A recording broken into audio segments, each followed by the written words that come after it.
Question है in a single throw of a coin what is the probability of getting a tail.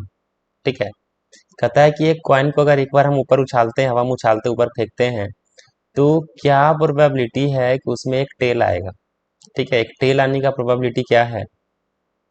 ठीक है, ये इसमें पूछा गया है कि एक कॉइन को ऐसे उछाला गया और कॉइन जब नीचे गिरेगा तो उसमें क्या संभावना है, क्या प्रोबेबिलिटी है, उसमें जो आएगा वो टेल आएगा। ठीक है, ये पूछा गया है।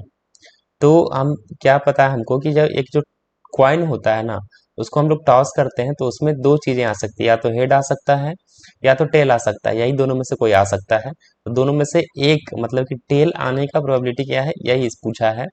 तो हम इसमें क्या लिखेंगे, इन इन टॉसिंग अ कॉइन, सॉल्यूशन में लिखेंगे इन टॉसिंग अ कॉइन। अगर एक कॉइन को हम लोग टॉस करते हैं तो क्या होगा, ऑल पॉसिबल आउटकम क्या है।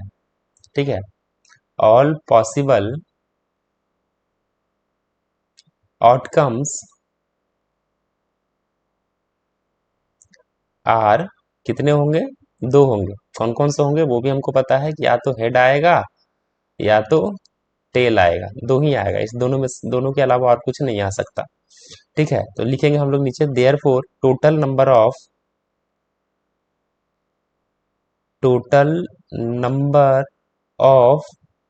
ऑल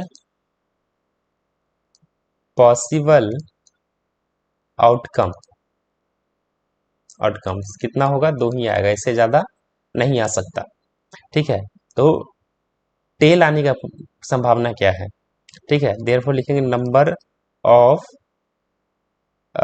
टेल, दो है, या तो हेड या तो टेल।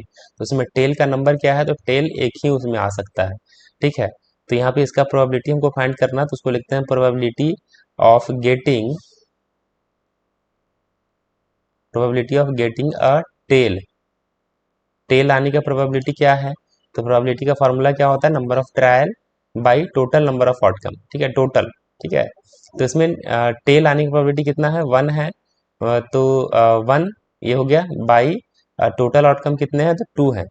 ठीक है, तो इसका जो प्रोबेबिलिटी होगा टेल आने का वो हो जाएगा 1/2, मतलब दो में से एक क्या आ सकता है, टेल आ सकता है। ठीक है, वही हो गया 1/2 हो गया इसका आंसर। इस तरीके का कोई भी क्वेश्चन हो जिसमें इस तरीके का क्वाइन का क्वेश्चन पूछा हो, हेड आने का है तो टेल आने का, तो टेल आने का हुआ 1/2। वैसे अगर हेड आने का पूछेगा तो हेड का भी हो जाएगा 1/2, क्योंकि हेड भी एक ही आ सकता है एक बार कॉइन उछालने के बाद। ठीक है, दो कॉइन उछाला जाए तो उसका अलग केस हो जाएगा। ठीक है, इसमें क्या है कि एक ही कॉइन को उछाला गया तो या तो टेल आएगा या तो हेड आएगा, तो टेल आने का प्रोबेबिलिटी हो गया 1/2।